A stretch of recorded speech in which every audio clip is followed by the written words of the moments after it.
চট্টগ্রামে ছাত্র শিবির নেতা কর্মীর পায়ের রগ কেটে দেওয়ার প্রতিবাদে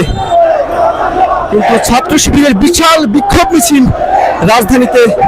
যাচ্ছে। আপনারা দেখতে পাচ্ছেন একে একে স্লোগানে কিন্তু তারা বর্তমান সরকার এবং ছাত্র দলের বিরুদ্ধে স্লোগান দিচ্ছে। দলের বিরুদ্ধে, ছাত্র দলের বিরুদ্ধে লিখেছে যেই পথে ওই দল যাবে সেই পথে, লিখেছে যেই পথে যুক্ত পুলিশ কাদেরকে তারা ছিল লন্ডনে, যুক্ত পুলিশ কাদেরকে তারা ছিল লন্ডনে, দলের সন্তান যুক্ত পুলিশ কাদেরকে